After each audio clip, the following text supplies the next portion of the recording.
Après 6 mois de fermeture pour freiner la propagation du coronavirus, le gouvernement zimbabwéen a annoncé la réouverture de son espace aérien et la reprise des vols internationaux dès octobre 2020. Cette reprise s'explique d'une part par le faible cas de Covid-19 enregistré au cours des derniers jours et d'autre part par la nécessité de sauver l'économie nationale, en particulier le secteur du tourisme durement affecté par la pandémie.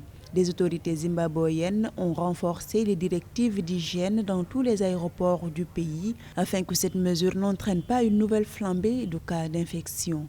À ce jour, le Zimbabwe décompte officiellement 7 633 cas confirmés de Covid-19 pour 224 décès.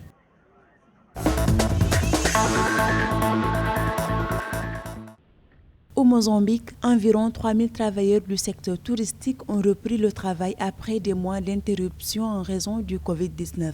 Selon les autorités, cette mesure s'inscrit dans les efforts du gouvernement visant à assurer la reprise progressive des activités économiques à travers le pays. Le ministère de la Santé a exigé que les travailleurs fassent preuve d'une extrême prudence pour éviter les nouvelles cas d'infection. Au 20 septembre 2020, le Mozambique comptait 6 161 cas confirmés avec 39 décès.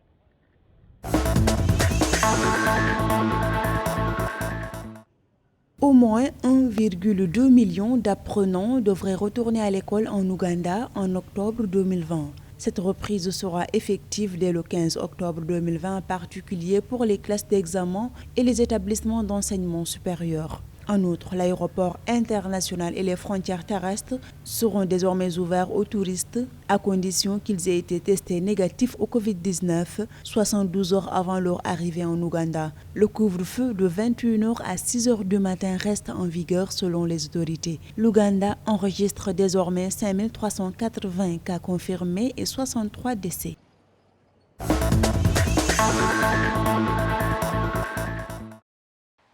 La Tunisie a signalé le 20 septembre 2020 625 nouveaux cas de Covid-19 et 17 décès supplémentaires, ce qui porte à 9 736 le nombre total de cas confirmés dans le pays pour 115 décès. Le Grand Tunis enregistre le nombre le plus élevé des cas de décès dus à la pandémie, soit 48 cas, suivi des provinces de Sousse avec 26 décès. La Tunisie compte un total de 2 386 guérisons.